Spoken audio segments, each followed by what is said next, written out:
fondateur et CEO de Start Mining, une boîte fondée en 2017. Merci de l'applaudir.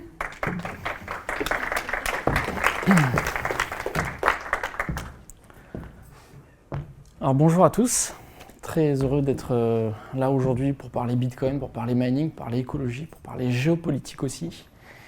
Et j'ai beaucoup apprécié l'invitation de Beyondly. Évidemment, ça faisait sens pour nous, Start Mining, parce qu'on savait qu'on allait parler de Bitcoin.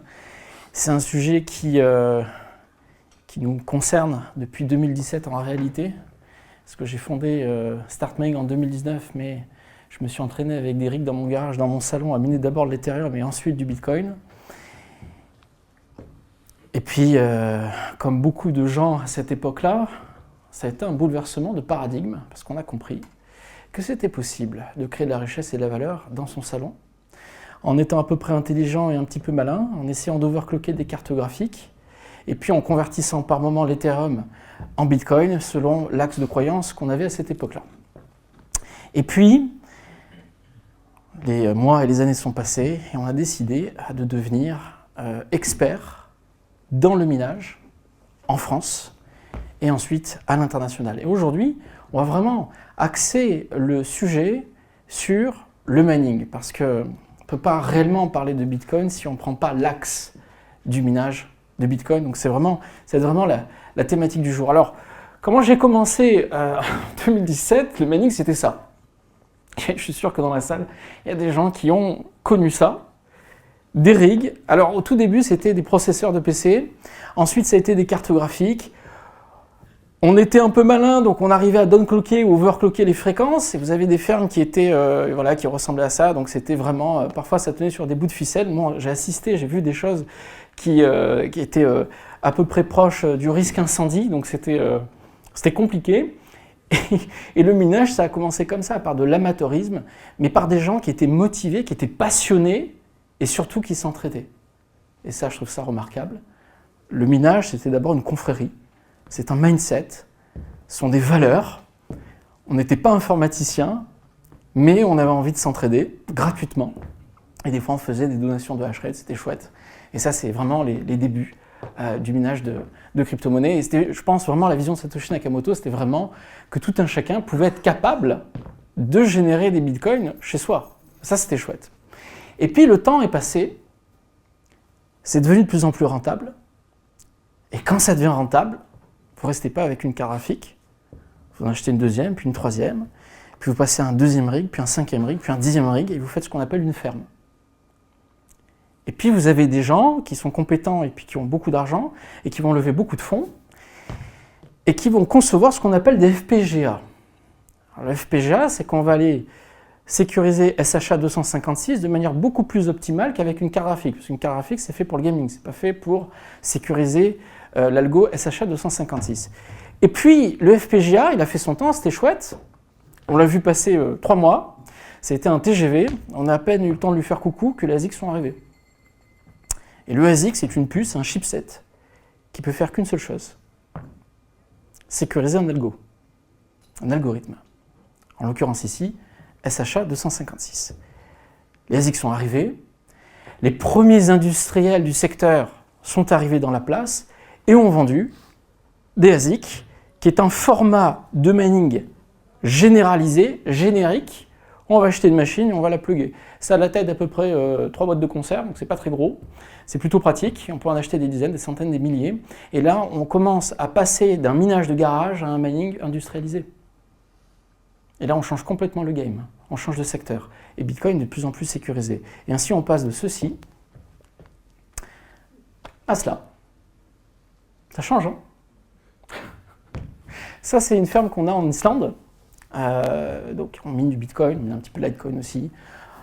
On minait du CKB, on a miné pas mal de crypto, c'était sympa, mais on reste vraiment focus sur Bitcoin. Et nous, ce qu'on fait, c'est la colocation. Donc la colocation, ça veut dire qu'on héberge des particuliers, des entreprises, des fonds d'investissement, et on met tout ça dans un grand parc, dans un immense hangar. Ici, c'est en Islande, aussi au Canada, aux États-Unis. Le but, c'est quoi? C'est de faire tomber le prix de l'énergie, je reviendrai tout à l'heure. Mais pour montrer un petit peu le changement de visage du mining. Le mining, aujourd'hui, c'est vraiment pas un sujet qui concerne un particulier lambda chez lui. Aujourd'hui, le minage, c'est un sujet qui est géopolitique et géostratégique, j'en parlerai aussi tout à l'heure. Et c'est un sujet où il faut changer d'échelle pour vraiment l'appréhender, pour pleinement le comprendre. Et puis, quand on mine du Bitcoin, ce qu'il faut comprendre, c'est qu'il faut avoir le contrôle de sa machine, le contrôle de son mining, le contrôle dans ce que l'on fait. Et l'apogée des ASIC, l'arrivée des compagnies de mining de plus en plus nombreuses, vous avez forcément entendu parler de Marathon, vous avez entendu parler de Genesis Mining, vous avez entendu parler de Start Mining peut-être aussi, vous avez entendu parler de beaucoup de compagnies qui arrivent, qui émergent. Pourquoi ? Parce qu'on va venir centraliser des machines pour décentraliser la puissance de calcul. Alors ça peut paraître paradoxal, mais c'est une réalité. La colocation, ça veut dire qu'on va héberger des milliers, des dizaines de milliers de machines qui appartiennent à des milliers de particuliers ou d'entreprises, sauf qu'on va les mettre dans un point de convergence avec des systèmes de sécurité, de SaaS, des agents, des techniciens de maintenance informatique, des administrateurs réseau. Pourquoi ? Pour que le prix de l'énergie soit le plus bas possible, pour que le mining soit le plus rentable possible. Parce que ce qu'il faut comprendre, c'est qu'à partir du moment où on a changé d'échelle, à partir du moment où on est passé sur une ère industrielle, vous êtes en concurrence avec tout le monde. Un mineur est en concurrence avec un autre mineur à l'autre bout de la Terre. Parce que quand vous branchez votre machine, vous branchez un S19 qui fait 110 TRH, vous êtes en concurrence avec un autre bulldozer qui est un SVT1 qui a 220 TRH. Et la question de départ, c'était de savoir qui va trouver le bloc le plus rapidement, qui va trouver le résultat au bloc, qui va trouver le bloc avant l'autre. Et quand ça s'est industrialisé, vous avez ce qu'on appelle des pools de mining qui sont arrivés, parce que les mineurs en avaient marre de jouer au dé, ils en avaient marre. Je rappelle quand même que le minage, je vous rappelle au cas où, c'est pas vraiment du calcul. On ne va pas chercher à résoudre des équations complexes. Le minage, c'est du brute force. Le minage, c'est on branche une machine et on teste des milliers, des milliards de combinaisons pour trouver la bonne combinaison qui va permettre de trouver le bloc pour le raccorder au reste de la chaîne. Donc, c'est pas des calculs qui sont complexes en réalité, c'est juste du brute force. On teste des milliards de combinaisons. Mais si vous avez une machine qui va trouver la meilleure combinaison avant la vôtre, votre travail s'arrête et il recommence, il repart à zéro pour trouver encore une nouvelle combinaison pour un nouveau bloc. Donc en fait, les mineurs, ils sont en concurrence entre eux depuis le départ. Et quand les pools sont arrivés, on est passé d'un paiement par bloc trouvé avec une chance sur 200 millions, vous avez plus de chances de gagner au loto, alors au million, une chance sur 200 millions, à ce qu'on appelle un mining collaboratif. Parce que le pool, c'est quoi ? C'est pas je branche ma machine dans mon coin et j'essaie de trouver un bloc, c'est j'envoie du hash rate dans un pool et quand je le fais, je suis payé au cher. C'est de la R&D, le meilleur système de R&D du monde. Vous êtes payé pour faire de la recherche et du développement. Le mining, c'est ça aujourd'hui. Il n'y a plus ce côté aléa. Les aléas de trouver un bloc ou de ne pas le trouver concernent le pool. C'est lui qui absorbe la variance de l'aléa. Ça veut dire quoi concrètement ? Ça veut dire qu'un pool de mining qui ne trouve pas un bloc, parce qu'il n'a pas de chance, qu'il n'a pas assez de puissance de calcul, va payer de ses deniers. C'est pour ça que c'est très dur d'avoir un pool de mining Bitcoin. Parce qu'il faut beaucoup de cash et beaucoup de fonds pour être capable d'absorber la bad luck, donc la mauvaise chance, la poisse d'un pool, de ne pas être capable de trouver des bons blocs. Et puis vous avez des pools qui trouvent un peu plus de blocs et qui va évidemment garder le delta de cash des surplus de Bitcoin. Quand je vous dis ça, je suis en train de vous dire aussi autre chose, c'est qu'on est un petit peu éloigné de la vision Satoshi de départ. Quand vous minez du Bitcoin, je suis désolé si je vais tuer dans l'œuf une croyance certaine que certains d'entre vous ont aujourd'hui, mais lorsque vous minez du Bitcoin, vous n'avez pas réellement de Bitcoin vierge, sauf si vous êtes très chanceux, que vous avez miné en solo dans votre garage et que vous avez trouvé un bloc tout seul. Mais si vous passez par un pool de minage, en général, vous n'avez pas de Bitcoin vierge, ça n'existe pas. Je suis désolé, ça n'existe pas. C'est le pool qui vous paye en Bitcoin, avec une chambre de compensation où il y a du cash. Et comme je le disais tout à l'heure, bad luck, good luck, on s'en fiche. Le mineur ne veut plus prendre de risques. Le mineur devient un industriel qui a besoin d'une fiche de chiffres lisible, prédictible. Il a besoin de savoir combien il va gagner, combien ça va lui coûter à la fin du mois, est-ce qu'il peut faire scale ses opérations. Donc le mineur, c'est ça, c'est un industriel. Il n'a plus le temps de se poser la question de savoir s'il va y arriver ou pas. Et c'est pour ça que la variance de chance et de malchance est absorbée par le pool et que par conséquent, forcément, c'est logique, le pool paye en Bitcoin détenu. Et les Bitcoins vierges, si le pool a envie de faire des OTC et de revendre un peu plus cher les Bitcoins réellement vierges, le fait de son côté. Et nous, on n'est pas au courant en tant que mineur.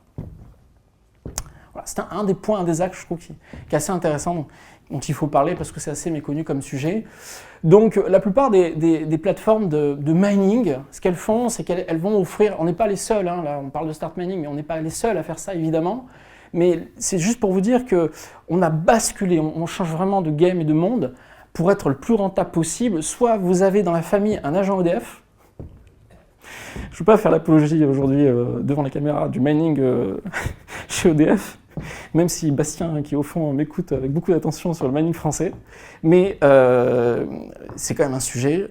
Si vous avez la chance d'avoir du solaire chez vous en photovoltaïque ou d'avoir un membre de votre famille qui est un agent EDF qui paye que 10% de sa facture d'électricité, il est à peu près certain que vous voudrez faire du mining seul parce que ça sera trop rentable pour vouloir le partager, mais dans la plupart des cas et dans 99% des gens, vont confier leur machine à une plateforme qui va littéralement éclater les prix du kilowattheure et offrir une gamme de sécurité avec monitoring, contrôle à distance, etc. Alors, moi je suis partisan de dire que le minage, c'est pas qu'une affaire d'électricité, c'est pas qu'une affaire de coût d'énergie. Dans la recette de la rentabilité du minage, vous avez plusieurs couches qu'il faut respecter. J'en ai dénombré quelques-unes ici. Au niveau des couches, vous avez le free cooling, le PUE, on n'y pense pas souvent, mais le mining, ça a tendance à chauffer. Alors c'est intéressant, parfois on peut récupérer la chaleur pour chauffer des hôpitaux. Il y a des sujets comme ça qui se font en Finlande ou ailleurs. Donc c'est intéressant, mais une puce de ASIC, ça va entre 60 et 90 degrés, donc il y a beaucoup de chaleur. Il faut l'extraire, cette chaleur. Et lorsqu'on ne fait pas gaffe, on aurait tendance à climatiser, à vouloir refroidir, donc ça n'a pas de sens. Pourquoi ? Parce que le PUE c'est 1,3. Ça veut dire quoi ? Ça veut dire qu'il faudrait à peu près 1 kW de froid pour absorber 3 kW d'énergie de chaleur. Ça n'a pas trop de sens en réalité. Ça fait un PUE de 30% et ça veut dire que votre mining coûte 30% plus cher. Donc ça n'a pas trop de sens. Donc les gens qui veulent vraiment du mining rentable vont faire gaffe aussi au froid, parce que c'est un sujet qui est parfois oublié, et vont aller dans des pays froids, naturellement froids, pour faire du free cooling. Et pas avoir à climatiser. Donc vous avez la Finlande, vous avez l'Islande, vous avez la Norvège, vous avez le nord de la France. Voilà, il y a beaucoup de possibilités. Et puis, on a tendance aussi à l'oublier, mais c'est important, de toutes ces plateformes qui sont nées, si demain vous avez envie de miner sur Internet en achetant du hashrate ou en achetant du mining, la machine, vous ne l'avez jamais vue de votre vie. Vous la commandez en ligne, et ensuite vous déléguez les opérations à un opérateur. Je vous en parle parce que c'est à la mode, tout le monde fait ça aujourd'hui. Il est évidemment essentiel d'avoir le contrôle. Il est essentiel d'avoir le contrôle et de connaître les frais réels. La vision Satoshi Nakamoto, c'est d'éviter le plus possible le tiers de confiance. Mais généralement, on sacrifie quand même beaucoup cette question-là sur l'autel du confort. Sur l'autel du confort.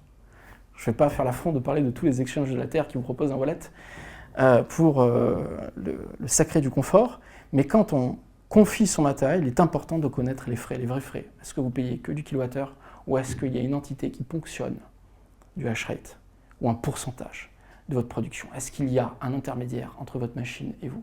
Ça, c'est super important. La vision de départ, c'est que la machine vous appartient, le mining est à vous, vous êtes en direct. Ça veut dire que la machine extrait des bitcoins, pour le faire très simple, qui sont envoyés directement sur vos toilettes. Ça, c'est la bonne pratique, c'est ce qu'il faut faire. Dès lors que vous entendez une entité, quelle qu'elle soit, qui vous propose du hashrate dans cette entité-là, gardez à l'esprit que vous n'avez peut-être pas le visuel sur tous les bitcoins générés, ou sur tous les satoshis générés. Et donc ça, c'est un point qui est important, être bien certain d'être 100% propriétaire de son parc informatique, oui, mais aussi de son hashrate et des bitcoins générés. Tout ça, c'est des subtilités dont on ne parle pas souvent, mais qui sont des réalités. Bon, l'équipe de soins sur place, le bon prix d'énergie, voilà, c'est important. Pourquoi c'est important? Parce que avoir un bon prix du kilowattheure, c'est ce que vous entendez toute la journée quand on parle de mining. C'est vrai, c'est important. Mais c'est pas comme ça que résonne Bitmain. C'est pas comme ça que résonne MicroBT et tous les constructeurs de ASIC. Ils ne résonnent pas que par le coût du kilowattheure. Tout le monde jure par le kilowattheure. Ah, j'ai trouvé un deal à 3 cents, à 4 cents, en Afrique, en Asie, je sais pas où. C'est bien, c'est super. Mais il faut garder à l'esprit que si votre prix de machine est trop cher, si les backchiches à l'entrée sont trop élevés, si votre équipe sur place elle n'est pas compétente, si votre uptime n'est pas de 100%, si votre machine elle coupe 2 fois sur 3, ça ne sert à rien. Ça ne sert à rien. Il faut garder à l'esprit que si le ROI, le retour sur investissement, s'il est infini, la rentabilité est une illusion. Si on peut avoir l'impression de gagner de l'argent tous les mois, que c'est rentable, que la valeur de production est supérieure au coût de production, mais si le ROI est infini, ça ne sert à rien. Pourquoi je parle de ça? Parce qu'un constructeur d'ASIC, lorsqu'il vend son ASIC, part d'un postulat très simple. Est-ce que vous avez déjà demandé pourquoi une machine est vendue tantôt 3 000 $, tantôt 4 000, tantôt 5 000, tantôt 10 000, c'est la fête foraine, on ne sait jamais, c'est 5 000, 6 000, 7 000, parfois 15 000.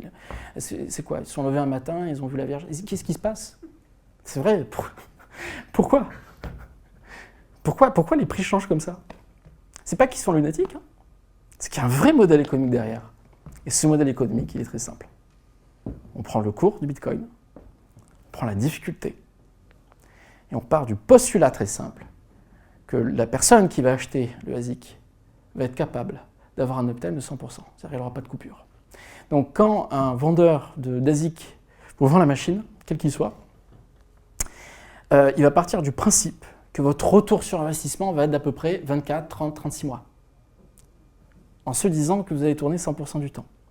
Donc le vendeur de ASIC fixe un prix de départ qui part du postulat certain que votre machine va tourner tout le temps. C'est-à-dire que même si vous avez un bon prix du kilowattheure, mais vous n'avez pas une bonne qualité du réseau électrique, vous n'avez pas Internet comme il faut, vous n'avez pas ce qu'il faut, vous n'avez pas un bon refroidissement, en fait toute la recette elle s'effondre. Parce que même si vous avez un bon prix d'énergie, si la machine ne tourne pas telle que l'a pensé le constructeur de départ, ça ne marche pas. Et là, j'emboîte un pas direct sur une question que j'ai entendue tout à l'heure par rapport au chauffage. Est-ce qu'on peut miner avec un chauffage, tout ça? C'est très intéressant. Est-ce qu'on peut miner aussi en photovoltaïque? Alors, la vraie question de départ, c'est est-ce qu'on peut miner avec de l'intermittence énergétique? Est-ce qu'on peut miner tout court avec l'intermittence? La réponse est non. Normalement, non. Mais je vais quand même entrouvrir la porte tout à l'heure, parce que je pense que oui quand même. Je vous dirai tout à l'heure pourquoi. Je fais un peu de teasing. Alors, bon, il y avait d'autres éléments à respecter, on l'a vu. Évidemment qu'ensuite, il y a la question du kilowattheure, le prix du kilowattheure, évidemment que ça rentre en compte. Une fois qu'on a le bon uptime, une fois qu'on a tout ce qu'il faut, que la machine tourne bien, que le hash rate il est soit overclocké, soit downclocké, enfin que tout est bien, évidemment, l'énergie reste le nerf de la guerre. Le coût du kilowattheure reste un des éléments phares de la rentabilité. Alors, on a superposé un petit peu ce qui se passe dans le monde. Si on devait miner en France, dans son garage, entre 20 et 30 cents, soit parce qu'on est un particulier, soit parce qu'on est une entreprise, soit parce qu'on n'a pas le bon contrat là où il faut, etc., bon, vous avez vu le chiffre, ça n'a aucun sens. Ça n'a pas vraiment de sens, autant acheter du Bitcoin, en réalité. L'exchange ce matin, j'aurais voulu vous montrer 120 000 il y a quelques semaines, mais c'est 82 000 $. Le mining dans le monde, il est à peu près à 83 000. Qu'est-ce que ça veut dire? Ça veut dire qu'à partir du moment où on a un prix du Bitcoin qui descend en dessous des 80 000, on se heurte à un premier palier très important. Très très important comme palier. Le palier de la non-rentabilité des machines. Il faut comprendre un point clé, fondamental. Un bitcoiner va raisonner certainement sur l'achat au meilleur prix de son bitcoin et ensuite de hold, ou de vendre à bon prix. Le mineur ne raisonne absolument pas comme ça. Le mineur ne se demande pas à quel prix il va vendre son bitcoin. Le mineur ne se demande pas à quel prix il l'achète. Le mineur se demande quel est le coût de fabrication, quel est le coût d'extraction. Combien me coûte concrètement pour chaque unité de kilowattheure. Dans le kilowattheure, je ne mets pas que l'énergie. Dans le kilowattheure, je rapporte tous les coûts associés. Je rapporte le coût humain, je rapporte le coût des techniciens, leur temps, je rapporte le coût de réparation, je mets tous les coûts associés. Au mois, je le divise par 730 heures dans le mois, et je le divise par la puissance de la machine, 3,5 kW. Ça me donne un coût kilowattheure de tous toutes les variables. Donc ce coût-là, c'est mon coût de production. À combien est-ce que je produis mon Bitcoin? Sans compter évidemment l'amortissement de la machine sur 4 ans, 3 à 4 ans. Et en fait, à 80 000 $, vous avez des mineurs qui vont commencer à débrancher. 80 000 $, vous avez des gens qui vont arrêter de miner. Parce qu'ils ont l'énergie qui n'est peut-être pas au bon prix, ou alors ils ont de vieilles machines qui sont complètement obsolètes. Donc à 80 000 $, ce qui est intéressant, nous on l'attend ça, on sait que c'est en train d'arriver, vous avez des gens qui vont débrancher leur machine. Des gens qui débranchent leur machine, ça veut dire quoi concrètement? Ça veut dire que vous avez moins de pression sur le réseau, que la difficulté quand elle se met à jour, elle fait qu'il y a moins de personnes pour le même bloc, pour les mêmes 3,25 BTC, ce qui veut dire que la part du gâteau pour les survivants est plus importante. Donc en fait, pour ça que je vous parle, que le mineur ne raisonne pas à combien il achète, il ne raisonne pas à combien il vend, il raisonne à combien il produit. Parce que quand il y a des gens qui quittent le bateau est plus léger. Et le coût de production descend pour ceux qui restent. Donc ça, c'est important. Alors nous, chez Start Mining, on est à 73 000 $. Et encore, je trouve ça un petit peu élevé. Dans des pays comme la Norvège du Nord, le Maroc, on est capable d'aller chercher les 50 000 $. Et je pense qu'en France, j'ai reviendrai tout à l'heure, il y a un sujet sur le nucléaire, je pense qu'on peut aller chercher les 30 000 $ de coût de production. Je pense qu'il y a un vrai sujet. Donc voilà, c'est un petit peu comme ça qu'il faut voir les choses par proportion d'échelle. Évidemment, vous avez compris aussi que je reviens, je referme mon lacet. Je reviens sur un point qui me paraît indispensable. Gardez à l'esprit que Bitcoin, vous ne pouvez pas fabriquer une paire de Ray-Ban. Ça ne marche pas. Parce que Ray-Ban, c'est une marque déposée. Donc, est-ce qu'il vaut mieux acheter une paire de Ray-Ban ou la fabriquer? Normalement, la fabriquer, c'est moins cher. Vous ne pouvez pas le faire, c'est une marque déposée. Bitcoin n'est pas une marque déposée. Il faut garder ça à l'esprit. Bitcoin n'est pas une marque déposée. C'est la première fois que vous avez un asset, vous avez un actif que vous pouvez générer, que vous pouvez extraire, sans avoir à payer des droits d'auteur ou quoi que ce soit. Donc tout le monde, aujourd'hui, en réalité, peut extraire du Bitcoin. Je trouve ça magnifique. C'est une œuvre d'art. C'est super.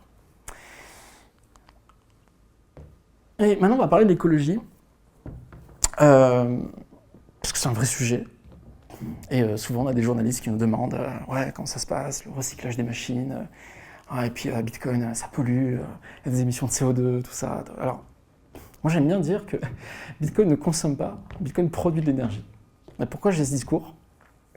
Tout simplement parce que quand vous avez une plateforme, une centrale de production d'énergie, qui a besoin de financer des turbines à Madagascar, qui vous appelle un matin au bureau, et qui vous dit, écoutez, les citoyens, les industries à Madagascar n'ont pas encore autant de besoins en énergie, mais il faut démarrer quelque part, mais on n'a pas d'investisseurs ou de banques qui sont capables de nous suivre, parce qu'il n'y a pas forcément encore la demande en face. Il faut qu'il y ait un industriel qui finance la centrale, et dans la courbure de charge, qui va diminuer sa consommation, donc qui ne va pas renouveler les machines, et ce sur 10 ans. Quand vous avez une centrale hydroélectrique qui vous dit ça, vous comprenez que Bitcoin est capable quand même, par son prévisionnel lisible, prédictible, parce qu'on sait combien ça nous coûte, on sait combien on gagne, parce qu'on a changé de modèle, parce qu'on passe par des pools, parce qu'on sort complètement des aléas, c'est les pools qui les récupèrent. Aujourd'hui, oui, Bitcoin, nous, ça nous intéresse, évidemment. Bitcoin est capable d'aller financer des centrales à Madagascar, de descendre la courbure de charge, de ne pas renouveler spécialement le parc informatique de manière telle à ce que la centrale hydro puisse vendre ses contrats d'énergie au fur et à mesure aux habitants et aux industriels locaux. Ça a énormément de sens, parce qu'elle se finance grâce à un acheteur d'énergie, et je ne suis pas en train de parler de surplus d'énergie. Souvent on parle de surplus d'énergie, Bitcoin vient chercher surplus. Là je parle vraiment de financer une centrale de production qui va servir in fine à autre chose qu'à Bitcoin, mais que Bitcoin est en train de faire sortir de terre. Ça veut dire concrètement que Bitcoin est capable de financer des centrales là où autrement elle n'existerait pas. Voilà, donc ça c'est mon discours parce que je le vis. Je suis dans cette arrière-boutique, ça fait des années, donc on le vit. Et donc c'est dur d'entendre des fois des personnes qui ne savent pas, donc elles sont tout à fait excusables, de dire que Bitcoin pollue. Moi j'ai tout l'envers de ce décor-là. Et puis, au moment où je vous parle, nous, on est en pleine levée de fonds, on avait à peu près 10 millions d'euros pour financer 10 mégawatts de photovoltaïque, donc intermittence énergétique, photovoltaïque, au Maroc. à Bouma d'Hadès, dans les vallées de d'Hadès. Et pourquoi est-ce qu'on fait ça? Parce qu'il y a un agriculteur qui est héritier d'une trentaine d'hectares, qui nous a contactés et qui nous dit, voilà, on a un problème. La rose, ça a beaucoup de succès au Maroc, les champs de rose, vendre de l'élixir aussi de rose, de l'eau de rose, parfum de rose, etc. Et le problème, c'est que nos agriculteurs, ils n'ont pas spécialement l'électricité pour aller chercher l'eau dans les nappes phréatiques. Il faut pomper l'eau, la nappe phréatique. Comment on fait ça? Il faut lever de la dette, parce que c'est des fermiers, les agriculteurs, ils n'ont pas forcément les moyens, mais ils ont le savoir-faire. Ils ont la logistique, ils savent faire, mais ils n'ont pas les moyens d'acheter des pompes. Ils n'ont pas les moyens de financer du photovoltaïque, ils n'ont pas la compétence pour le photovoltaïque. Qu'est-ce qui se passe? Eh bien, cet héritier a contacté un énergéticien marocain, on est rentré dans la boucle, et aujourd'hui on est sur une tripartite, où on lève des fonds. L'énergéticien qui a déjà fait des centaines de mégawatts au Maroc et au Sénégal a sourcé la bonne zone au Maroc pour faire plusieurs hectares de photovoltaïque. Nous, on arrive avec notre compétence mining et surtout, on modifie la recette du minage pour être capable, enfin, de faire fonctionner des machines sur de l'intermittence énergétique. On veut s'affranchir du modèle de Bitmain et des constructeurs qui nous imposent cette règle de l'uptime à 100% avec un prix de 5 000 $, 10 000 $ en fonction des astres, du cours du Bitcoin et de l'uptime à 100%. Et qu'est-ce qu'on fait? On prend nos anciennes machines, on a déjà fait un retour sur investissement en Islande et en Norvège, on récupère toutes les palettes, on les envoie au Maroc et on leur donne une deuxième vie. Et comme on les a déjà ROI sur un uptime à 100%, aujourd'hui on peut les faire tourner sur un uptime à 37% et ça marche. Et là on passe sur des ROI de 5 à 6 mois.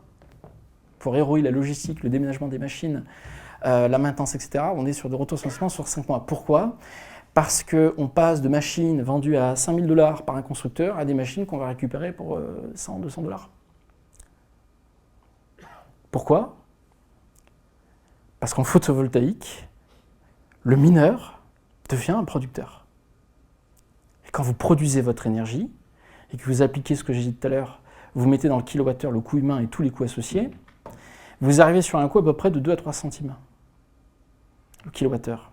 Quand vous arrivez à 2-3 centimes, vous pliez le game. Vous êtes too big to fail. Parce que vous fabriquez un bitcoin à peu près à 15 000 $.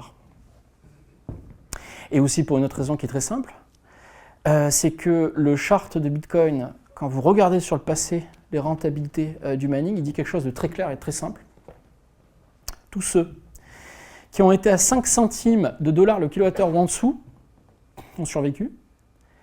Parce qu'il n'y a que 2 fois dans l'histoire où Bitcoin a atteint en flash crash une rentabilité à 5 centimes, c'est l'invasion en Ukraine et la crise Covid. C'est-à-dire qu'il faut une énorme crise pour ne plus être rentable quand on a 5 centimes de dollars le kilowattheure. All inclusive. Et quand on devient un producteur, on s'affranchit de beaucoup de choses. On s'affranchit de l'acheminement de l'énergie et de tous les coûts associés. Donc en France, la TURP, la TICFE, toutes ces taxes. Donc on s'affranchit de 50% déjà de la facture d'énergie quand on devient producteur. Et ça permet de miner de manière tout à fait autarcique et de créer une poche de hash rate complètement déconnectée du réseau électrique et des aléas géopolitiques. Parce que vous êtes hors réseau, ce qu'on appelle hors grid. Donc ça c'est intéressant et ça fait que du coup, parce qu'on passe à 2-3 centimes, on est capable de racheter ou nous de récupérer nos vieilles palettes qui sont en Islande, dont la valeur des machines est de 100 à 200 $. Pourquoi? Parce que personne n'en veut. Et personne n'en veut pourquoi? Parce que la plupart des gens sont à plus de 6-7 centimes. Donc ils savent très bien que ce ne sera pas rentable pour eux. Vous voyez, on bouleverse, à partir du moment où un mineur devient un producteur, il bouleverse complètement les codes de la rentabilité. C'est du cheat code. Vous sortez du game, c'est du cheat code. Et j'avais écrit quelques pages sur le Wallcrypt là-dessus. C'est que l'avenir vraiment du minage, je pense que c'est associé à la production d'énergie. Parce que c'est un vrai cheat code. Je pense que c'est ça l'avenir du mining. Alors, bien sûr, il y a une question un sujet qui revient souvent, On entend souvent des personnes dire Bitcoin a besoin d'énergie. Bon, là, vous me voyez venir, mais si je vous posais la question à un café, là, tout à l'heure, est-ce que Bitcoin a besoin d'énergie? Normalement, on devrait me répondre oui, bien sûr, Bitcoin a besoin d'énergie. Quelle question? Bon, Bitcoin n'a pas besoin d'énergie. Bitcoin a besoin de puissance de calcul. C'est pas pareil. Bitcoin a besoin de hash rate. Ensuite, le hash rate a besoin d'énergie. Mais c'est subtil, mais c'est très important. Pourquoi c'est important? Parce que si on dit que Bitcoin a besoin d'énergie, d'abord, on est en train de dire que plus Bitcoin grossit, plus son besoin en énergie grossit de manière proportionnelle. Mais ce n'est pas le cas. Ce n'est pas le cas. Ce qui grossit, c'est le hash rate. Et vous avez quelques années en arrière des machines qui généraient 13 ou 14 TH pour 1300 watts, pardon, 1,3 kW. Et aujourd'hui, on a complètement changé d'échelle. Pourquoi? Parce que vous avez ce qu'on appelle, chez les constructeurs, des tailles de gravure de puces. Avant, on était en 34 nanomètres, puis après on est passé en 12 nanomètres, puis après on est passé en 7 nanomètres. Là, aujourd'hui, on est en 3 nanomètres, puis pour 2026, on va passer en 2 nanomètres. Concrètement, ça veut dire quoi? Ça veut dire qu'une machine qui, il y a 2-3 ans en arrière, envoyait pour 110 TH de puissance de calcul pour 3 kW, de besoin énergétique, 3 kW, ben cette même machine, elle ne fait pas 110 TH. Elle va en faire 220. Donc on a 2 fois plus de puissance de calcul, en réalité, aujourd'hui, pour un même besoin d'énergie. Est-ce que Bitcoin a besoin d'énergie pour être sécurisé? Non. Pas réellement, pas vraiment. Pourquoi? Parce que en Suède, vous avez un barrage de 100 MW équipé en mining. D'ailleurs, quand on nous dit qu'il n'y a pas de mining en Europe, je vous garantis qu'il y a beaucoup de mining en Europe. 100 MW, c'est à peu près 30 000 miners, 30 000 machines. Donc 30 000 machines en Suède. La capacité, c'est 100 MW. On ne peut pas avoir 1 MW de plus. Qu'est-ce qui se passe? Ben, dans 3 ans, on va changer le parc. On a les mêmes 100 MW, ils n'ont pas bougé. Par contre, on a 2 à 3 fois plus de puissance de calcul. Parce qu'il y a cette question de mise à l'échelle de taille de gravure de puces. Donc vous avez tous les constructeurs qui ont gravé leur chipset à Taïwan, chez TSMC. On ne va pas tarder à être en 2 nanomètres. Ensuite, ça sera 1 nanomètre. Et après, on ne sait pas ce qui se passe. Personne ne sait. On passe au quantique. Le quantique, c'est Ant-Man et la guêpe. On ne sait pas. Personne ne sait réellement comment ça va se passer. Et ça, c'est Bitcoin. Hein. Je vous parle de Bitcoin. Les altcoins, on est encore sur du 7 nanomètres, parfois du 12 nanomètres, etc. Ce qui est normal, puisqu'il faut des investissements massifs pour aller sur ces technologies. Mais du coup, nous, qui sommes des vieux loups de mer et qui avons croisé quelques tempêtes de bear market et quelques bains de sang sur des machines qui étaient extraordinairement rentables pendant 1 mois et plus du tout le lendemain, on sait très bien que miner du Litecoin, c'est super intéressant, du CKB, du Ravencoin, il y a même une monnaie un jour qui s'appelait Pigeoncoin, c'est un fork de Ravencoin, Pigeoncoin. Pour vous dire qu'il y a toutes sortes de monnaies qui existent, mais on sait très bien qu'un ASIC qui débarque en 24 nanomètres, on sait qu'il va durer 3 mois. Parce qu'il y a toutes les technos qui ne demandent qu'à être embarquées sur ces nouveaux chipsets. Donc quand vous voyez, si vous n'avez pas envie de miner du Bitcoin, vous voyez d'autres monnaies que vous avez envie de miner parce qu'elles rapportent des milliers de dollars par jour, normalement, c'est un miroir aux alouettes. Ça va durer quelques semaines. Le temps que ça passe à la douane, que ça arrive chez vous, vous pouvez être sûr que le constructeur l'a déjà miné. Normalement, ça ne devrait pas être si rentable que ça. Pourquoi? Parce que ces autres monnaies n'ont pas atteint leur point de quintessence en termes de taille de gravure de puce. Parce qu'il faut d'abord qu'un constructeur vende en 24 nanomètres pour financer le 15 nanomètres. Et quand il a bien vendu le 15 nanomètres, il va financer le 7 nanomètres. C'est toujours pareil, c'est une histoire qui se répète. Et c'est pour ça que nous, chez Start Mining, on a 90% de nos clients qui sont exposés Bitcoin, mais parce que pour nous, c'est le modèle qui est le plus rentable, mais surtout le plus solide, le plus robuste. Donc rentable à long terme. C'est le plus prévisible, on va dire, le plus prédictible. Parce qu'on sait que maintenant, ça fait déjà quelques années qu'on était en 3 nanomètres, on passe en 2 là en 2026. Pour arriver au 1 nanomètre, il va falloir se lever de très bonne heure. Donc on sait qu'on a de belles années devant nous. Et comme on le voit ici, on a une augmentation du hash rate. On est passé en zeta hash, on était en exahash, on passe en zeta hash. Donc on a 85% d'augmentation du hash rate entre 2024 et 2025, mais on a uniquement une augmentation du besoin d'énergie de 28%. Et par ailleurs, je tiens à préciser que peut-être vous voyez un paradoxe dans ce que j'ai dit tout à l'heure, c'est que même quantité d'énergie, 2 fois plus de puissance. D'accord, mais alors pourquoi est-ce qu'on a plus de besoin d'énergie? Ah oui, si on a plus de puissance, peut-être qu'on peut garder les mêmes mégawatts actuels. Ben, en fait, c'est une question de rentabilité. Si le besoin en énergie s'accroît, c'est pas pour sécuriser Bitcoin. Le modèle des nanomètres suffit. Si le besoin en énergie s'accroît, c'est parce que faut dire que le spectre, le gentil spectre de l'avidité touche tous les humains de la Terre et que c'est super rentable. Et quand c'est très rentable, vous avez de nouveaux acteurs qui arrivent. C'est la croissance du nombre de mineurs sur le réseau due à la rentabilité qui va surtout générer un besoin en nouvelles machines qui va embarquer de nouveaux besoins en énergie. Et comme je vous disais tout à l'heure, il y a plusieurs sujets. Soit on prend l'énergie déjà disponible, ou du surplus, soit on va financer de nouvelles centrales. Je vais faire une minute sur le sujet Covid. Période Covid, vous avez l'humanité qui passe à l'arrêt, pratiquement. Vous avez les besoins en énergie qui s'effondrent, vous avez le prix du baril de pétrole qui s'effondre aussi. Parce que l'énergie du travail, l'énergie de la circulation, de la logistique devient l'énergie du divertissement. Enfin, vous avez la bande Internet qui va être prise à 25% par Netflix et YouTube. Enfin, voilà, vous avez vraiment des boîtes qui vont exploser à ce moment-là. Et la vision qu'on a, la considération de l'énergie change complètement. Et c'est là que vous avez l'apparition de surplus d'énergie massif. Donc chaque fois que vous avez entendu parler de mineurs de Bitcoin qui vont chercher des surplus, c'est un fait. C'est une réalité. C'est plus le cas aujourd'hui. C'était le cas en 2020. Nous, on a récupéré plusieurs mégawatts en Islande. Il y avait beaucoup de surplus à prendre. Il en reste encore des surplus. Malgré tout, on peut encore en trouver.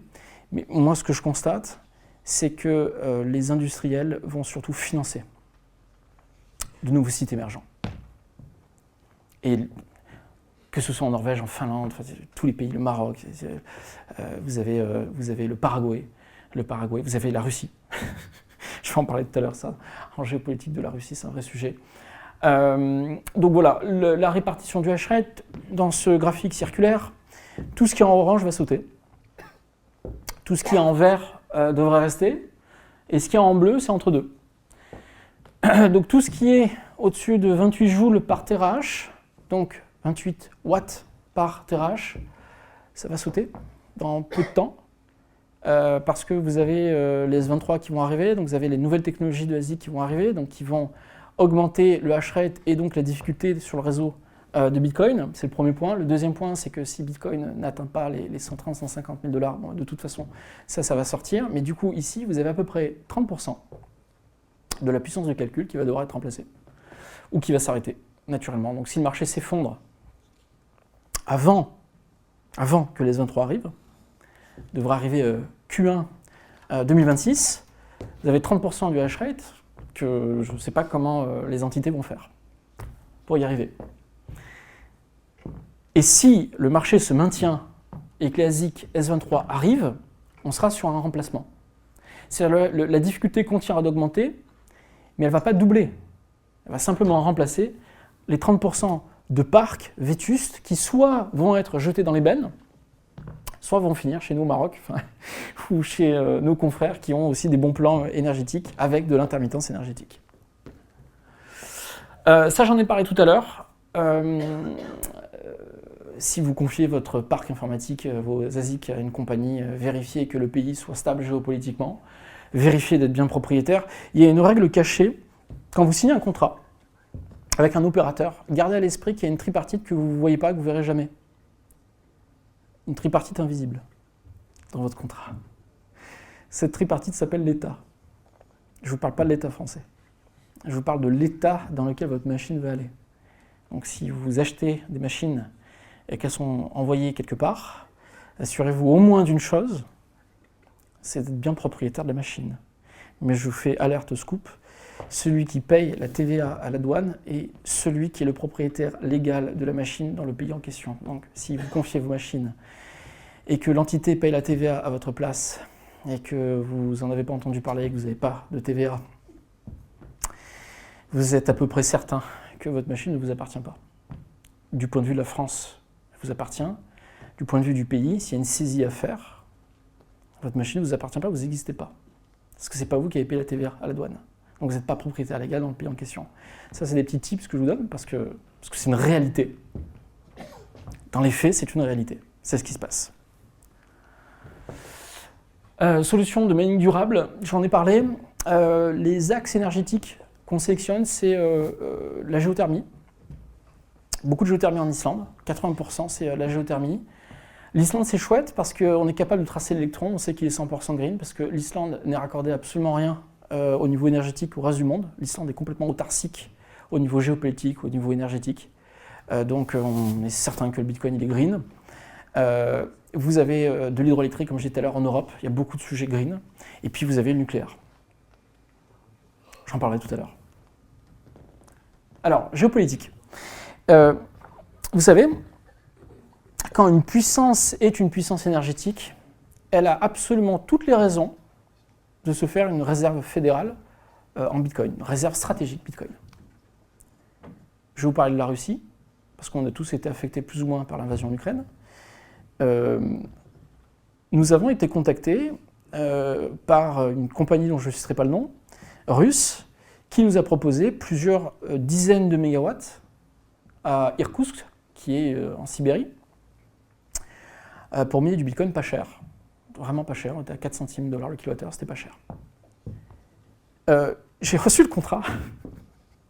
Je vous ai dit tout à l'heure, le minage, c'est parfois des récifs cachés sous l'eau. Des fois, c'est une jungle, il faut faire gaffe. Mais moi, je représente des fonds d'investissement, je représente des particuliers, je représente des entreprises. Je ne peux pas confier mes machines si je n'ai pas confiance. Je reçois le contrat 3 pages. Donc, la compagnie russe nous dit, mais vous inquiétez pas, on est bras droit de Poutine, on travaille au Kremlin, on connaît très bien la douane, on vous fait une route de la soie, vous inquiétez pas. Ben, bien sûr que je m'inquiète. Contrat de 3 pages. Évidemment que je m'inquiète. On n'a pas signé.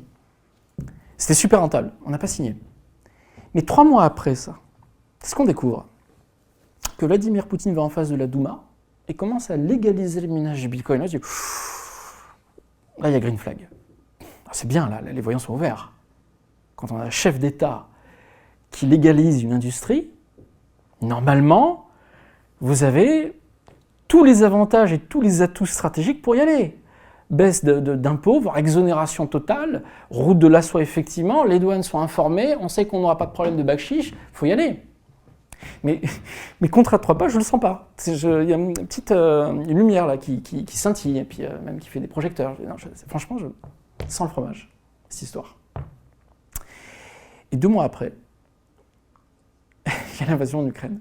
Et on a appris à ce moment-là que ce que voulait faire Poutine, c'était simplement prendre les réserves de gaz, parce que la Russie est un géant de l'énergie gaz avec Gazprom, c'est un des plus gros producteurs de gaz au monde, et faire du Bitcoin une réserve stratégique en utilisant Gazprom,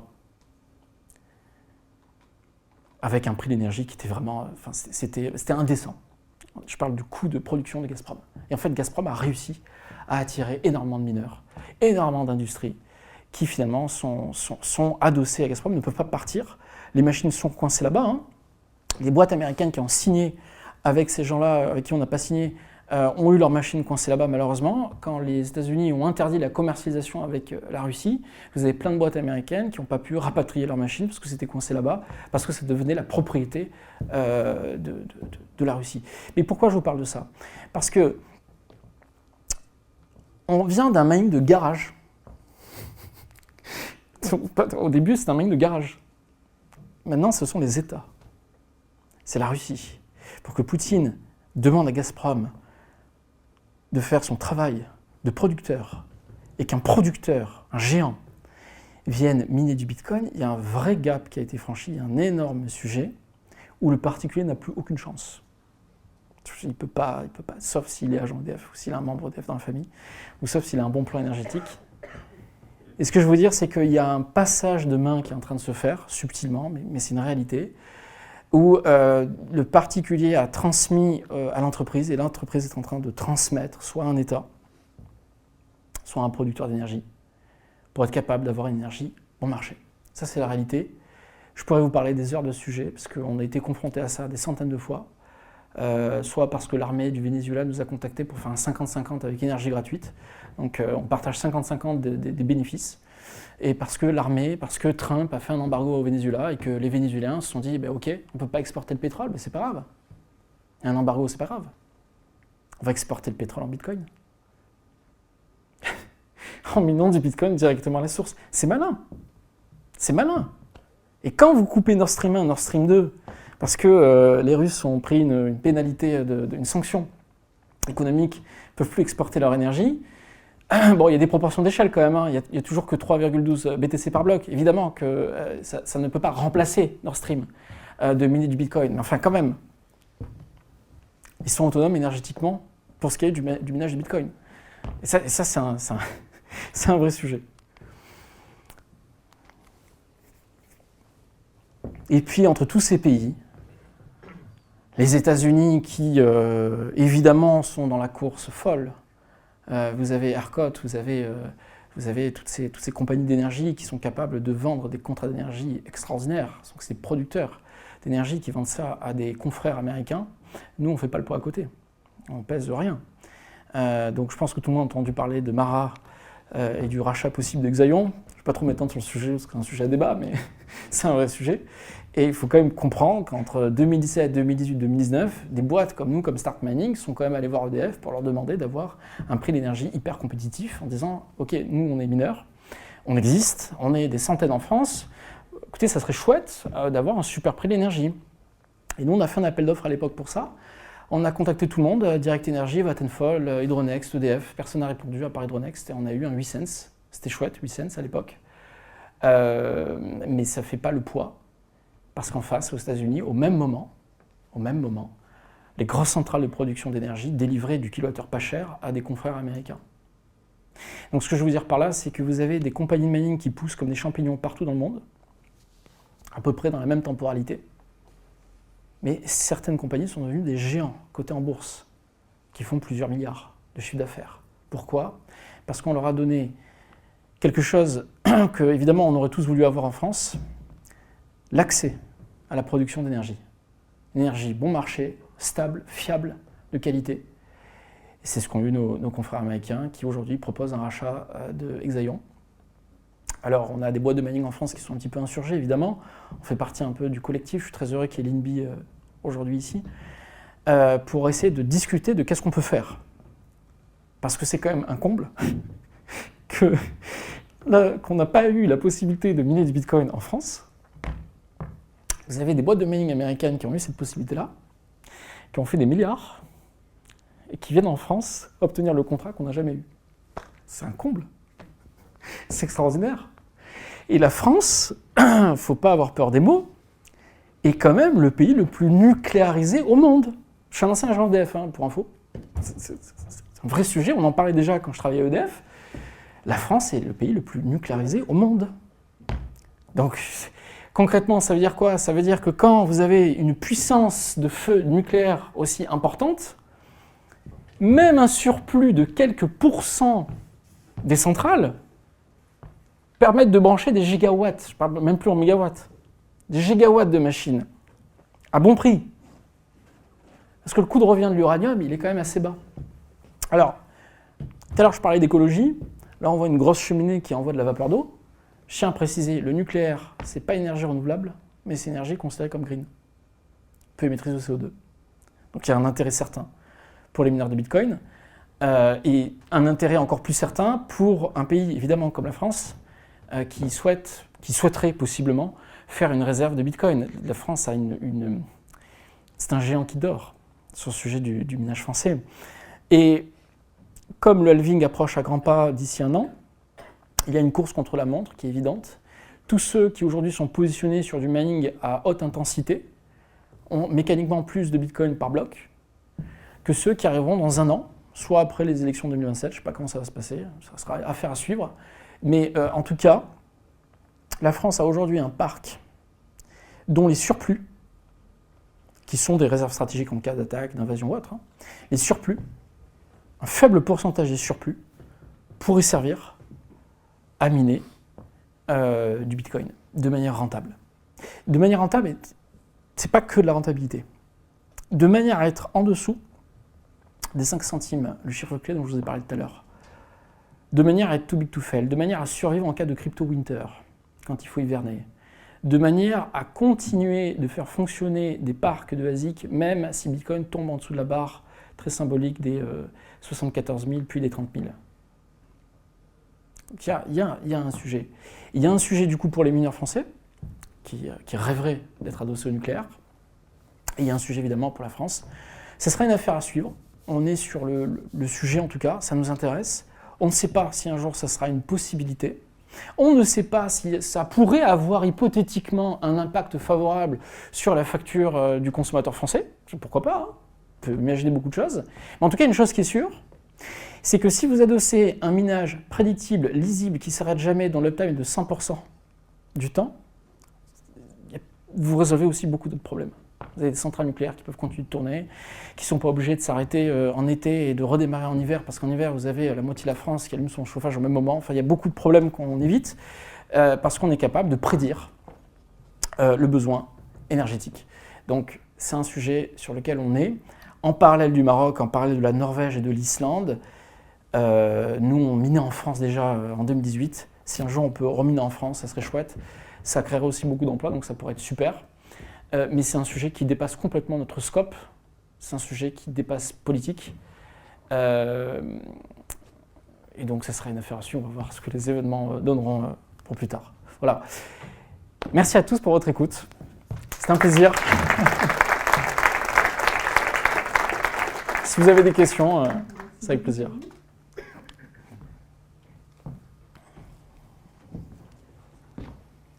Bonjour, merci pour cette présentation. Alors, j'ai plusieurs questions, mais la première, c'est concernant le surplus d'énergie. On a des producteurs et du coup des autoconsommateurs via des panneaux photovoltaïques, par exemple, qui doivent revendre leur électricité sur le spot négatif, c'est-à-dire que quand le réseau, je me dis si je me trompe, mais quand le réseau n'a pas ce besoin d'électricité, ils sont obligés de payer pour réinjecter leur électricité sur le réseau. Est-ce qu'on a une possibilité, nous, en France, de récupérer ce surplus et du coup de faire du ménage à côté? Et puis la deuxième question, c'était par rapport au prix de l'électricité. On avait de la RED qui nous permettait d'acheter notre mégawattheure à 42 € le mégawattheure, ce qui revient à 4 centimes. Et donc du coup, on est en dessous des 5 centimes. Pourquoi ne pas l'utiliser et profiter du VUN qui sera le versement universel nucléaire pour miner, et quelles sont les possibilités par rapport à ça? Deux très bonnes questions. Deux très bonnes questions. L'énergie, évidemment, se stocke très mal. C'est compliqué, c'est plus compliqué de stocker l'énergie que de la produire. Donc en général, quand elle est produite, il faut qu'elle soit utilisée quelque part. Donc évidemment, elle est réinjectée dans le réseau. Vous avez une bourse pour ça, vous avez l'EX, c'est la bourse de l'électricité, qui permet de voir un petit peu, de constater de l'entrée en énergie et du besoin réel en énergie. Évidemment que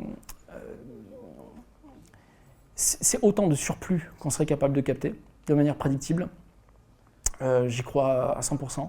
C'est ce qu'on a fait en 2018. Quand on a négocié notre contrat avec Hydronext, on a dit à Hydronext qu'on est... Alors, deux sujets. Premièrement, on veut une énergie 100% certifiée green. Parce qu'on branche notre miner à la prise électrique, il faut que le fournisseur s'engage sur contrat à la provenance énergétique et qui s'engage aussi à reverser un surplus. Ce n'est pas le cas de tous les fournisseurs, tout le monde ne joue pas le jeu de la transparence, donc c'est un accord qui se fait avec le fournisseur d'énergie, mais surtout c'est compliqué pour un fournisseur de le garantir. Et donc le vrai sujet du surplus, c'est que généralement c'est quelque chose qui se veut ponctuel, mais quand on rentre encore une fois dans le modèle économique des constructeurs de data centers et de ASIC, de Bitmain, tout ça, il faut que le prix de l'énergie soit capé et maîtrisé à l'avance. On va se hedger sur 2-3 ans. Ça veut dire quand on va négocier le contrat, il faut absolument qu'on soit certain que même avec une inflation à 5% par an, on doit être absolument certain que le prix de l'énergie ne va pas augmenter. Ou alors, s'il augmente, il augmente de manière capée. Mais du coup, ça veut dire quoi? Ça veut dire que soit on fait ce que je viens de dire là, on fige le contrat, mais on est assurément certain de notre coût de production en Bitcoin, soit on va sur le marché spot, Le marché spot en France, je n'y toucherai pas trop. Mais par contre, en Norvège du Nord, oui. Là, on est sur un contrat, effectivement, où on va sur le marché spot.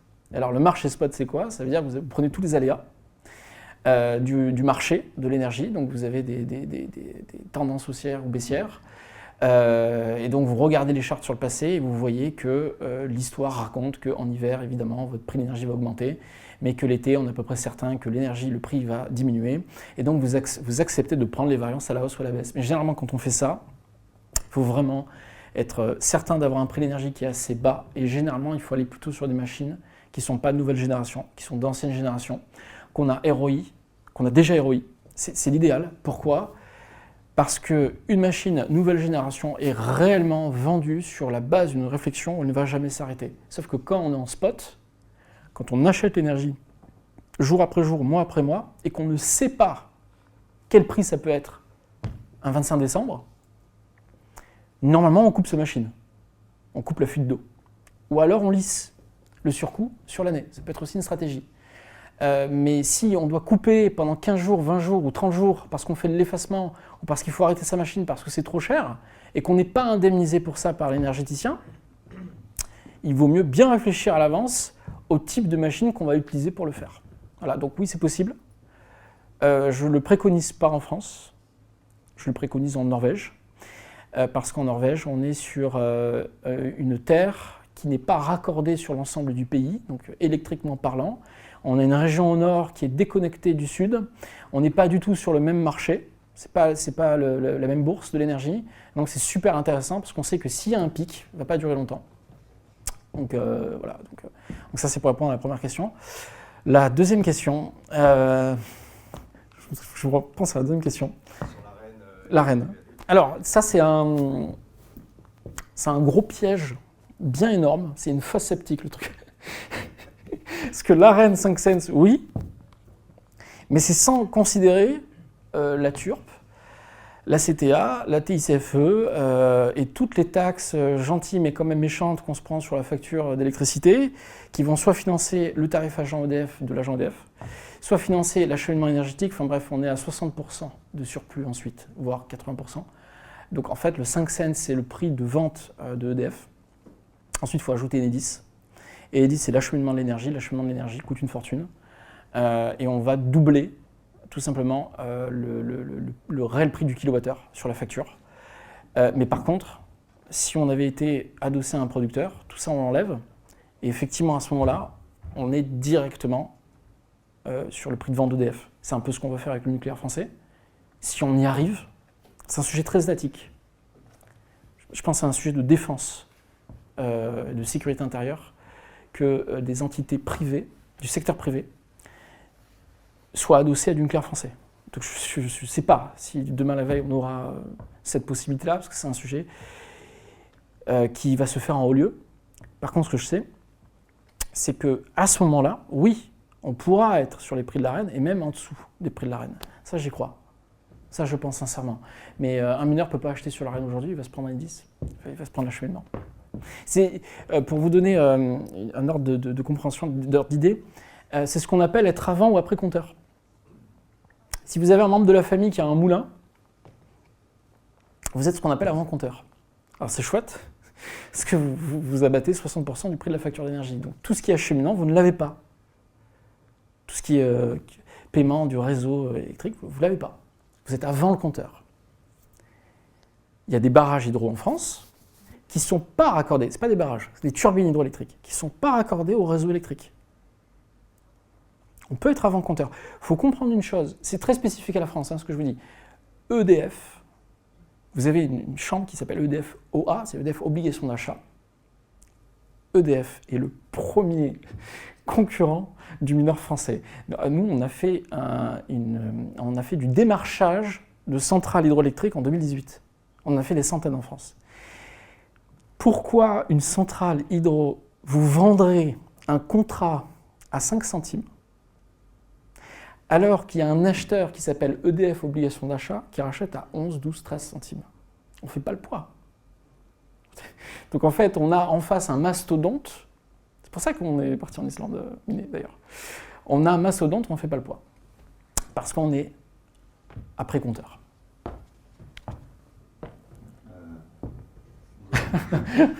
Le micro. On est tous à peu près d'accord que le minage Bitcoin il tend à être de plus en plus vertueux de par ses incentives économiques. Donc on a de plus en plus d'hydroélectrique, on aura bientôt plus de nucléaire, plus d'énergie verte.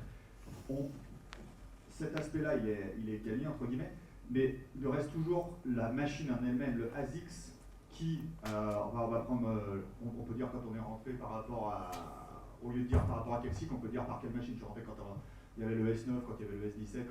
Et je pense que les S9 aujourd'hui, par exemple, les ASICS, on les utilise plus que pour caler des portes que pour miner aujourd'hui.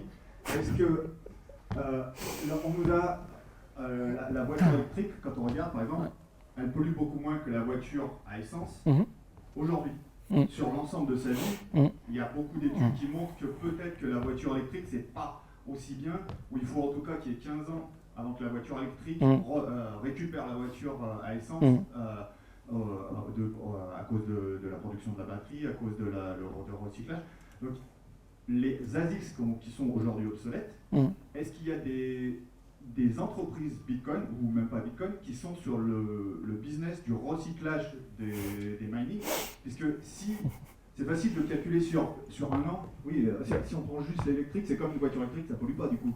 Bah si, puisqu'il faut prendre l'ensemble de la vie de la voiture. Et l'ASIC, c'est un peu pareil. Est-ce qu'aujourd'hui, il y a des gens, en tout cas des entreprises, Bitcoin ou non, qui sont sur le business du recyclage de ces machines? Nous. Mais pas seulement les faire tourner, tu vois, je veux dire. Les métaux rares qui sont utilisés. Ça reste une industrie qui est jeune. Il faudrait un recul de plus de 10 ans, je pense, parce que pour répondre à l'autre axe, parce je pense qu'il y a deux axes à cette question, c'est une question très intéressante. Il y a deux axes à cette question. Il y a peut-être l'axe de l'obsolescence de la machine, et est-ce qu'on peut réexploiter la machine au bout de 10 ans?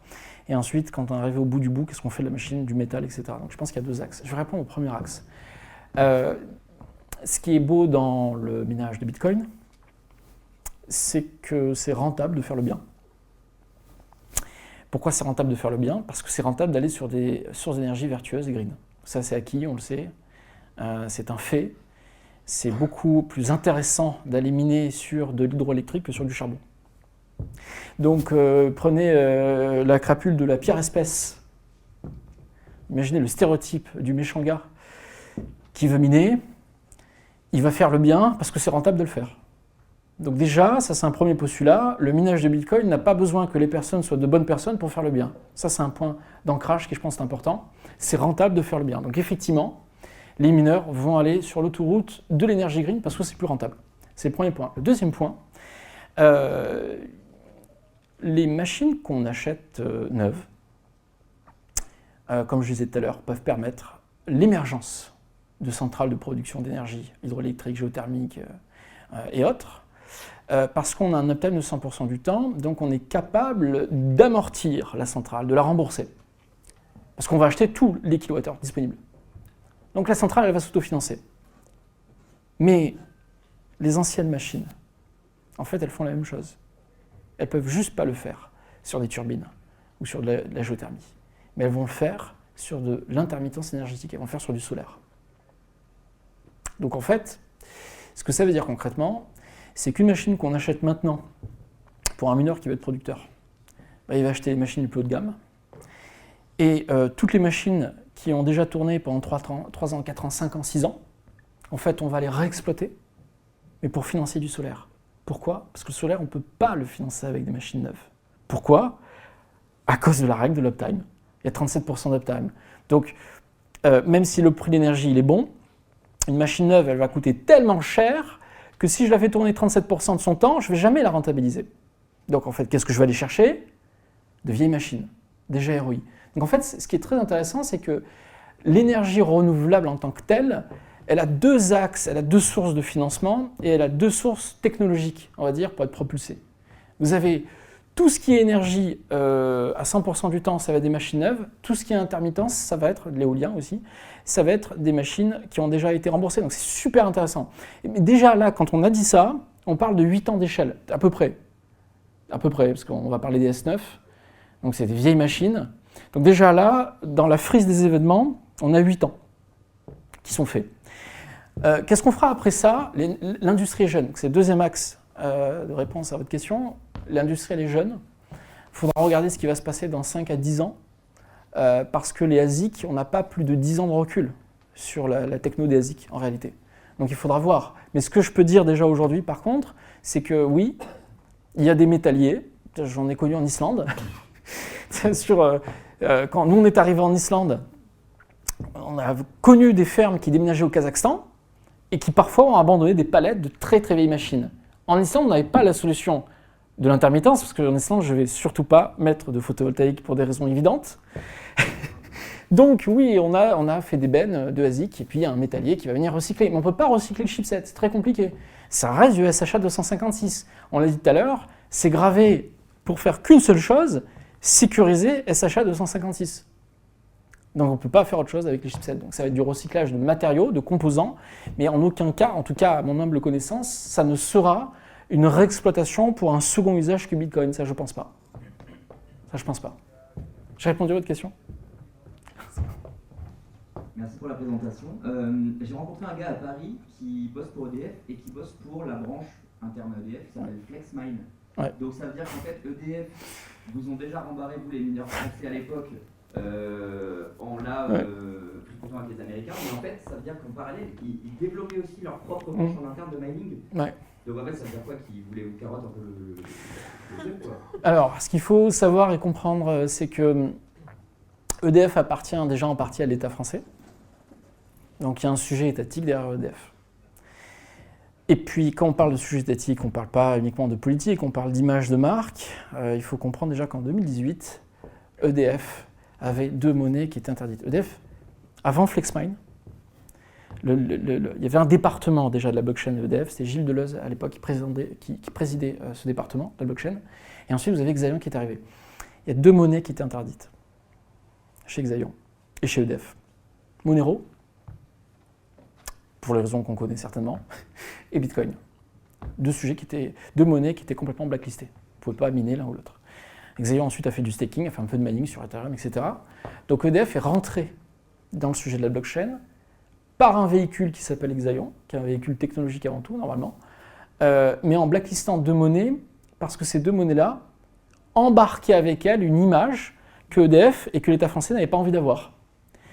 Au temps de 2018, j'ai l'impression d'être vieux quand je dis ça, mais voilà, au temps de 2018,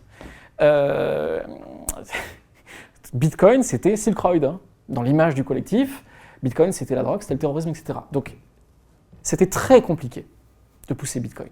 Bitcoin était blacklisté, au même titre que Monero. Et donc, le véhicule de la blockchain, c'était Dotmoney. Et ensuite est venu, bien plus tard, FlexMine. Parce que je pense que le sujet sensible, c'est d'adosser des entreprises dont on ne sait pas tout en termes de réputation, qui par ailleurs ont déjà des fermes aux 4 coins du monde, parfois dans des pays exotiques. Adosser ces boîtes de mining à l'État français, c'est un risque potentiel pour l'État français en termes d'image. Je ne me fais pas l'avocat de l'État en disant ça, mais j'explique un des axes de compréhension de pourquoi les choses sont comme elles sont. Je pense quand même que FlexMine, c'est un sujet qui a été ouvert malgré tout aux mineurs, parce que nous, on a l'expertise et l'expérience du mining. On sait comment faire tourner des machines en les overclockant dans les bonnes conditions. On sait comment bypasser un petit peu les constructeurs au niveau des fréquences, pour avoir les meilleures fréquences qui soient en termes de température, etc. Et on sait comment downclocker les machines en cas de bear market, pour gagner le meilleur ratio watt par terahash. Tout ça, on sait le faire.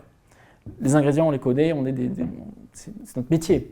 Donc FlexMine a quand même interrogé des mineurs français. Ça ne veut pas dire qu'on allait rentrer dans la danse, ça ne veut pas dire qu'on allait rentrer au capital, ça veut dire qu'il y a déjà un début d'ouverture, de réflexion, et donc d'acceptation qu'on pourrait associer du minage de Bitcoin au nucléaire français. C'est un petit pas pour EDF, c'est un grand pas pour les mineurs français. C'est un point de départ, on va dire. Mais voilà, FlexMine, c'est une ouverture à une autoroute. Est-ce qu'on allait embarquer sur cette autoroute tous les mineurs de France? Je ne suis pas certain. Je pense qu'ils auraient été triés sur le volet, à mon avis. Il y aurait eu un top 5 des meilleures boîtes de France les plus crédibles, les plus sérieuses, avec un vrai chiffre d'affaires qui sont rentables. Mais on a le sujet Mara qui arrive. Et Flexman, je ne suis pas certain de son avenir aujourd'hui. Est-ce que EDF nous aurait bypassé? L'autre axe de la question. Vous savez, dans un contrat, quand vous avez une tripartite, j'ai toujours dit ça à mes équipes, quand vous êtes la tripartite d'un contrat, soit vous êtes une partie prenante, soit vous êtes un parasite. La différence entre les deux, c'est que le parasite, on le sort. Donc si on a votre talent, votre savoir-faire et qu'on sait faire tout ce que vous savez faire, pourquoi on aurait besoin de vous? Vous devenez un parasite. Donc est-ce que EDF aurait bypassé tous les mineurs français? J'ai envie de dire non, si on est des parties prenantes et qu'on apporte une vraie intelligence technique. Mais si on transfère tous les savoir-faire, on devient un parasite, on n'est plus utile. Donc je n'ai pas la question sur le futur, parce qu'on ne peut pas mesurer ce qui n'a pas existé. Et je suis dans la spectative, j'attends de voir. Moi j'ai une dernière question. On a parlé d'éco-conception, c'est sympa au niveau des ASICS, mais je vois une dernière hérésie sur une ferme. En définitive, une ferme, si on simplifie, c'est des résistances. Là c'est bien, on parle d'utilisation d'énergie renouvelable, mais en définitive, est-ce que le futur, ce ne serait pas plutôt la revalorisation des énergies fatales? Alors, c'est de comprendre la question. La revalorisation des énergies fatales, mais j'ai pas entendu le mot d'avant. C'est une résistance? En fait, un ASIC, c'est ni plus ni moins une résistance. Si on Oui, d'accord, ok. D'accord. En définitive, Au niveau hardware. Une ferme qui est un bâtiment avec plein de résistances qui font de la chaleur, parce qu'en définitive c'est ça. Tu as parlé de refroidissement. Donc en définitive, tu as un bâtiment qui crée de la chaleur. Est-ce qu'il ne serait pas plus intéressant, en plus de l'énergie renouvelable, et ça un réseau de chaleur qui permet Absolument. Bien sûr. d'être vraiment green? Parce Bien sûr. que là, en fait, c'est juste de l'énergie renouvelable qui fait joujou et qui permet de faire tourner un algorithme. Oui, c'est une bonne question. Je pense que s'il y avait eu déjà, en amont de tout ça, s'il y avait eu un autre modèle ou une autre industrie capable de faire ce que fait Bitcoin, ben, il y aurait une autre industrie qui aurait fait ce que fait Bitcoin aujourd'hui. Sauf qu'elle n'existe pas. Donc aujourd'hui, on a Bitcoin qui est capable effectivement d'absorber les surplus d'énergie ou de financer des centrales. Et effectivement, on a de la chaleur fatale. Alors il y a des solutions qui existent. Des solutions qui sont intéressantes en France, récupérer la chaleur pour des hôpitaux, parfois pour des écoles, la chaleur des ASIC, des machines. Ou alors, vous avez DataFarm qui nous avait contacté en 2019 pour récupérer la chaleur pour des serres, donc des plants de tomates, etc. Donc ça aussi c'est un vrai sujet. En Islande, on a été contacté par une entité qui veut faire sécher du poisson avec la chaleur des ASIC. En fait, les usages sont multiples en termes de récupération de chaleur. Les usages sont multiples, mais je pense que c'est pas forcément la dernière vocation de Bitcoin de prendre de l'énergie pour obtenir du Bitcoin. Moi, ce que je vois, c'est qu'on est en train de convertir la croyance que nous avons dans l'énergie et dans son coût, donc dans sa valeur, on la convertit en la matérialisant en Bitcoin. Est-ce que Bitcoin, c'est uniquement de l'énergie ensuite? Non. En Islande, on a un peu plus de 100 MW de data center tier 0, tier 1, financés à 100% par Bitcoin, qui sont devenus des data centers tier 3, tier 4 pour l'avènement de l'IA. Ça fait 2 ans aujourd'hui que nous, on déménage des machines d'un point A à un point B et ensuite à un point C, entre le nord de l'Islande et le Canada et les États-Unis, parce qu'aujourd'hui, l'IA est arrivée en bull market, et en fait, on a déménagé ce qui a permis de financer ces centrales pour permettre à l'IA de tourner plus rapidement. Donc en fait, il y a des choses qui sont en train de se passer, il y a des usages qui sont en train de se faire, pas uniquement la récupération de la chaleur. Je pense qu'il y a aussi des choses qui sont en train de se mettre en place qui permettent à d'autres actifs ou à d'autres compagnies. Ça crée un champ des possibles en fait. L'IA, vous prenez Google, Amazon et après l'invasion en Ukraine, tous ces data centers de Pologne et d'Allemagne qui sont venus chez nous en Islande, ils n'auraient pas pu le faire si le minage n'avait pas déjà financé une trentaine de bâtiments. Et on a un passage de relais qui s'est fait. Bitcoin a passé son relais en Islande sur des centaines de mégawatts à des serveurs NVIDIA H100, H200, qui eux vont vendre de la puissance de calcul pour faire tourner des modèles d'entraînement d'IA. Et les mêmes machines de mining, qu'est-ce qu'on fait? On les déménage aux États-Unis et on reprend les mêmes et on recommence. On va refinancer de nouvelles centrales. Donc en fait, est-ce que la destination finale de l'énergie, c'est Bitcoin. Oui, pour des holders. Pas toujours, ça dépend des entreprises. Aujourd'hui, en Islande, la destination finale, c'est la puissance de calcul pour toutes ces startups qui ont levé des centaines de millions et qui achètent massivement des puissances de H100, H200. Et on leur a préparé le terroir. Il était fertile. Mais le problème reste le même, que ce soit du data server, du Bitcoin ou de l'IA, il y aura toujours l'énergie fatale. Et donc le Bien sûr. Bitcoin pourrait être un précurseur dans la revalorisation Bien sûr. fatale, Ouais. et donc il ouvrirait la porte pour déjà préparer un bâtiment qui Ouais. est éco-conçu, Ouais. viable, Ouais. en même temps il Bien sûr. participerait à quelque chose de plus vert pour un peu le futur. Bien sûr. Et c'est pour ça que je dis que c'est une ferme en fait, c'est une ferme de résistance. Ouais, c'est une ferme de résistance. Absolument. Qui a la qualité d'apporter un actif, un asset qu'on compare souvent à l'or, parce qu'on a converti, on a matérialisé de l'énergie en une valeur qui s'appelle Bitcoin. Mais ensuite, le reste de l'énergie fatale, la chaleur. En Islande, on a une start-up qui est venue s'adosser à notre ferme. Pareil, pour récupérer la chaleur. C'était des tests. Même si l'Islande, c'est beaucoup de géothermie, et qu'en réalité, l'Islande, elle a des volcans sous ses pieds et qu'ils peuvent extraire de la chaleur. Donc en fait, ils n'ont absolument pas besoin de nous. Mais comme les machines sont déjà là, au lieu de faire un forage, bah, c'est beaucoup plus rentable et ça va beaucoup plus vite de récupérer ça pour faire chauffer des serres. Donc ouais, en Islande, on est en train de le faire. C'est pas encore démocratisé à grande échelle parce qu'il faut qu'il y ait le besoin en face aussi. Mais l'énergie fatale, elle est là. Ça, je suis d'accord. Et si on va plus loin dans la réflexion et qu'on a un peu d'investissement à mettre, on va acheter des centrales de trigénération, ce que nous proposait à l'époque Datafarm. Et la trigénération, c'est quoi? C'est qu'on va capter la chaleur des ASIC, on va fabriquer du froid. Donc on a une boucle comme ça d'énergie qui se fait, et vraiment le déchet fatal de l'énergie va ensuite alimenter les fameuses serres de tomates. Okay. Tout est possible.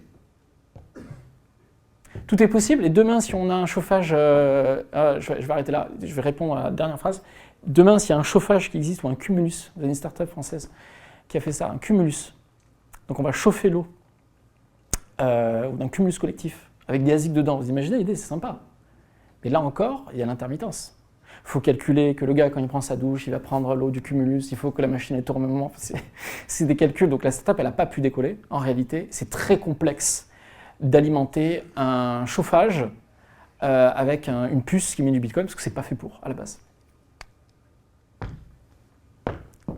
Merci beaucoup. À creuser. Merci à tous.